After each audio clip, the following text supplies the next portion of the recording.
नमस्कार मित्रमैत्रिणींनो, आपण मागील शॉर्टमध्ये पाहिल्याप्रमाणे स्त्रीचं मन ह्याविषयी मुद्दे पाहिले, पण त्याविषयीची एक प्रभावी, भावनिक आणि प्रेरणादायी कथा आपण पाहूया.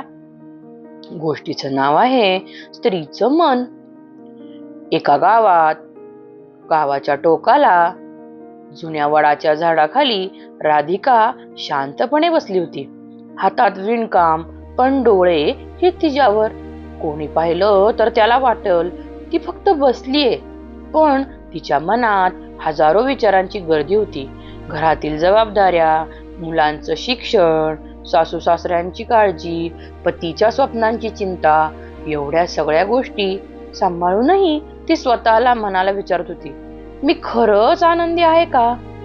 तर तेवढ्यात एक छोटा पक्षी तिच्या शेजारी येऊन बसला आणि तो पंख फडफडवत तिला बोलू लागला. तू म्हणाला, आनंद शोधायला बाहेर कुठे जातीस? तो तर तुझ्या मनातच आहे. तुला स्वतःला थोडं जपायला हवं, तेव्हाच तू इतरांना आनंद देऊ शकशील. त्या क्षणी राधिकाच्या डोळ्यात एक हलकीशी चमक आली.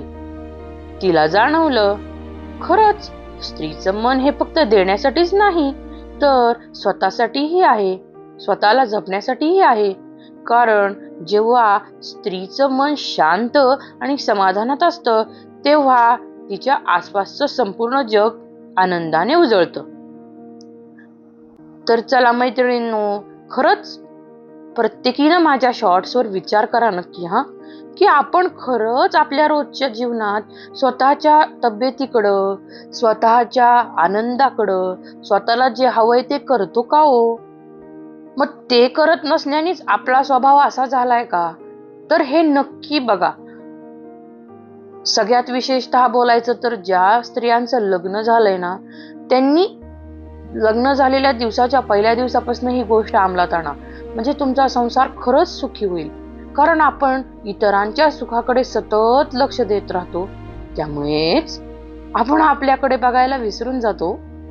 तर आपल्याला निरोगी, शांत, समाधानी आयुष्य जर जगायचं असेल ना, तर खरंच प्रत्येकीनं आपल्याला हव्या असलेल्या आनंदी गोष्टीत रमा, आनंदी राहा, एवढंच सांगायचंय हो या व्हिडिओत मला. फक्त आपल्या चॅनलला लाईक करा, शेअर करा, आठवणीनं सबस्क्राईब करा. खूप धन्यवाद.